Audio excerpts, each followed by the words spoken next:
নাকি ডাকা হয়নি, কি বলবেন? সেটা আমি কি করে বলবো? যিনি মুখপাত্র আছেন বা পার্টির অর্গানাইজিং সেক্রেটারি আছেন তিনি বলতে পারবেন। আমারও টাকা হয়েছে, আমি এলাম। আজকে বৈঠক কি মানে কিছু জানানো হয়েছে এখন?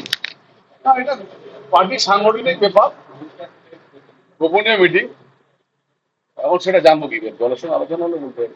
দিলীপ ঘোষ আবহে এই মিটিং ভাবতে বুঝতে পারছে কোথাও আজকে মিটিং আগামীকাল মিটিং। আমি আপনাকে একটা কথা বলছি, পার্টিটা মিটিংটা আমাদের আগে থেকে পূর্বসূচি ছিল এবং সেটা আমরা আগে থেকে জানতাম। এবার কে ডাক পেয়েছেন সেটা আমি করবো। আহ, এই যে একটা বিষয় নাকি শোনা যাচ্ছে যে যে উনি আনুষ্ঠানিকভাবে শুধু সময়ের অপেক্ষা, তথাগত রায় থেকে শুরু করছে, উনি ওদিকে যোগদান। আমি আগামীকালও মিটিং আছে আমাদের, আজকেও মিটিং আছে, আগামীকালও মিটিং আছে। আমাদের সবাইকে আমন্ত্রণ জানানো হয়েছে। আর যেহেতু একজন দলের সাংসদ, সেগুলো ডাকা হবেই। আমাদের লড়াইটা হচ্ছে রোহিঙ্গাদের বিরুদ্ধে, আমাদের লড়াইটা হচ্ছে পাকিস্তানিদের বিরুদ্ধে, আমাদের লড়াইটা হচ্ছে বাংলাদেশি রোহিঙ্গাদের বিরুদ্ধে। তাই আমরা এই লড়াই নিয়ে ব্যস্ত। কোনো ব্যক্তি বিশেষ কেউ, না সৌমিত্র খা, না দিলীপ দা, না আদার্স কেউ, এখানে ব্যক্তি ব্যাপারটা নয়। ভারতীয় জনতা পার্টির সাংগঠনিক দল, ভারতীয় জনতা পার্টি প্রতীক পদ্মফুল আর নরেন্দ্র মোদীজিকে দেখে ভোট হয়।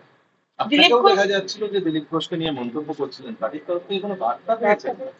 একটা জিনিস হচ্ছে যে একটা মানুষকে বারবার জ্বলিয়ে লাভ আছে। রাজনীতিকে অনেক সময় চলতে গেলে কখনো ভুল হয়, কখনো ঠিক হয়। প্রবহমান নদী, সেই নদীতে অনেক সময় আটকে যায়, অনেক সময় এগিয়ে যায়। তো রাজনীতি আজকে যেটা ভুল কালকে সেটা ঠিক, কালকে যেটা ঠিক আজকে সেটা ভুল। এটা চলতে থাকে, এটা চলতে থাকে।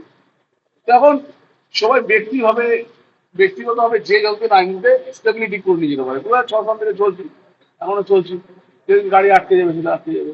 তো সবার রাজনীতির একটা বয়স সীমা একটা থাকে। একটা রাজনীতির লিডার, যদি আপনি কংগ্রেসের সোনিয়া গান্ধী রাহুল গান্ধী, অপরদিকে মমতা বন্দ্যোপাধ্যায় অভিষেক বন্দ্যোপাধ্যায় ছাড়া আপনি দেখবেন ওই সবারই 8-10 বছর তো সময় থাকে, তারপরে বেশি কিন্তু সময় থাকে না। তাহলে আপনি দেখবেন পার্থ চ্যাটার্জি জেলে আছে, আপনি দেখবেন কুণাল ঘোষ জেলে ছিল, তিনি এখন জায়গা পেয়েছেন। তো এটা রাজনৈতিক চেয়ারটা এটা চলতে থাকে, সবাই এক জায়গায় একইভাবে স্থায়ীভাবে থাকে না।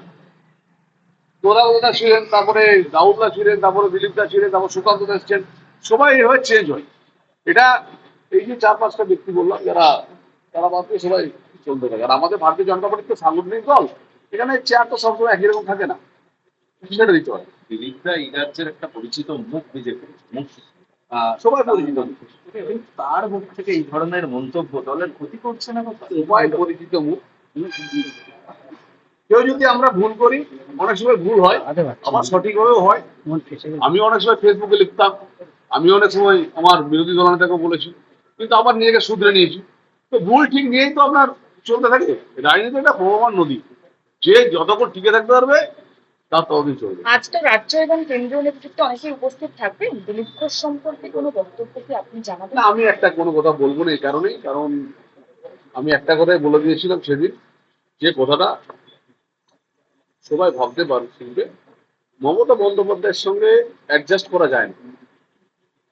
মমতা বন্দ্যোপাধ্যায়ের সঙ্গে যারা রাজনৈতিকভাবে অ্যাডজাস্ট করতে যাবে, আমি বাবুলদাকে দেখেছিলাম, ঠিক বাবুল সুপ্রিয় এই কথাটাই বলেছিলেন। আমি ঝালমুড়ি খেতে গেছিলাম, আমি মেট্রো ডেভেলপমেন্ট করতে গেছিলাম। আমি মৌসুম বেঞ্জিনুরকে দেখেছি, মৌসুম বেঞ্জিনুর কংগ্রেসের সভানেত্রী ছিলেন, তার সঙ্গে আমি রাজনীতি করেছি।